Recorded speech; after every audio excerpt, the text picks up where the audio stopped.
bisa dibilang meningkat tajam. Nah, apakah kita sudah masuk sih Pak ke era super cycle commodities ini? Kalau harga barang sudah tinggi, tiba-tiba supply-nya akan banyak dengan sendirinya. Lama-lama harganya jadi turun kan? Bapak sudah dijelaskan kan harga komoditas itu sedang tinggi-tingginya. Kenapa ini tidak sejalan gitu Pak dengan harga-harga saham komoditas di Indonesia?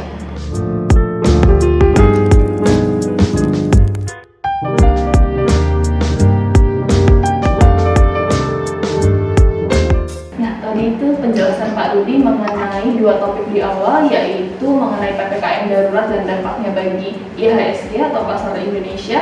Yang kedua mengenai free float. Nah, masuk ke topik terakhir nih Pak Rudi mengenai komoditas. Ini harga komoditas akhir-akhir ini meningkat tajam ya Pak, yang bisa dibilang meningkat tajam. Nah, apakah kita sudah masuk sih Pak ke era super cycle commodities ini? Pertama, definisinya apa dulu? Super cycle commodity gitu ya. Dimana Bloomberg dalam artikelnya mendefinisikan super cycle commodity itu harga komoditas yang naik berkepanjangan karena didukung oleh permintaan yang tinggi. Ya, jadi harganya naik. Ya, kalau harga naik nggak ada yang beli kan, nanti juga turun juga. Karena kalau kita lihat harga batu bara, harga minyak, harga nikel, harga sawit naiknya cukup tinggi kan, dan sudah nggak turun-turun gitu kan. Nah, terus terang ada dua pendapat. Pendapat pertama mengatakan bahwa ya ini sudah masuk super cycle commodity. Kenapa? Karena memang ada pemulihan permintaan. Jadi Amerika Serikat sudah vaksinasinya sudah bagus, sudah kayak jalan kayak biasa. China dari tahun lalu sudah turun. Kemudian beberapa negara di Eropa kalau kita lihat sudah nonton Euro, sudah turun ke lapangan. Jadi beberapa negara sudah back to normal, jadi permintaannya naik. Jadi didasarkan pada hal seperti itu, ya, plus pandemi ini ada tulisan juga yang menyebutkan orang mengubah lifestyle. Jadi orang-orang negara maju atau yang penghasilannya tinggi biasanya mengkonsumsi jasa lebih banyak daripada barang. Jadi mungkin mereka experience jalan-jalan atau konser segala macam. Karena pandemi ini kan nggak bisa ya, dibatasin gitu kan. Jadinya orang pindah yang tadinya konsumsi barang dan jasa sekarang tinggal menjadi barang. Jadi beli TV, beli rumah, beli sepeda, ya mungkin perbaikan rumah atau apa.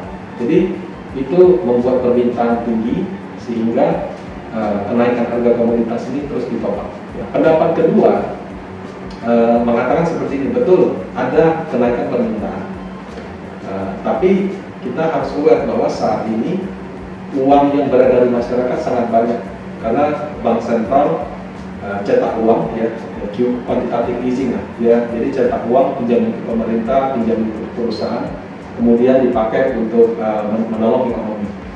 Nah, tapi uang yang dicetak terlalu banyak, penyalurannya mungkin belum terlalu maksimal, sehingga uang tersebut meluber, masuklah ke investasi pasar modal, masuklah ke aset kripto, masuk juga termasuk ke komoditi.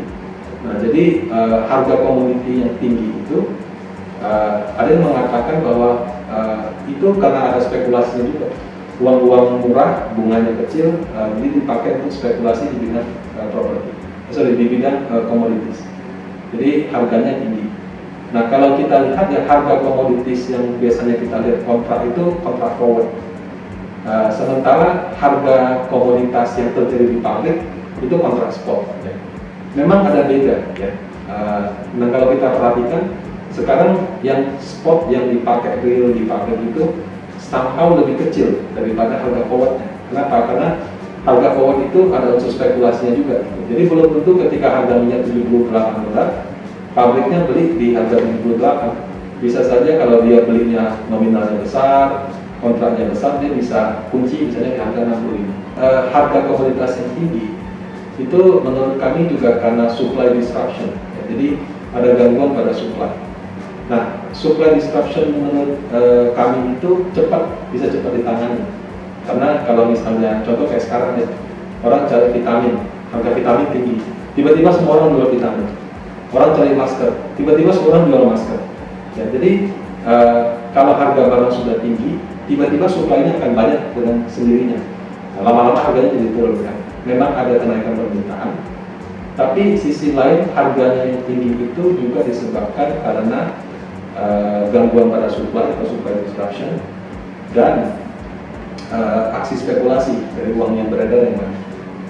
Nah, pada aset manajemen lihat yang mana? Kami lebih cenderung yang kedua.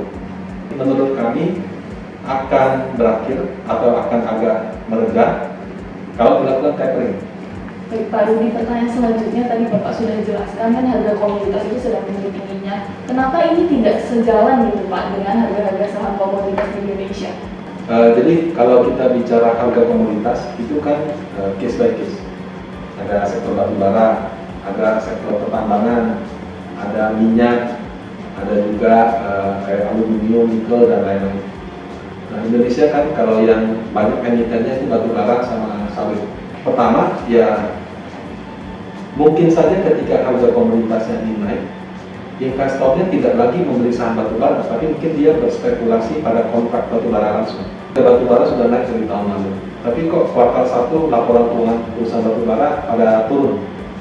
Ada faktor cuaca juga. Kalau secara umum, kami juga melihat sekarang semakin berkembang namanya investasi yang berbasis ESG.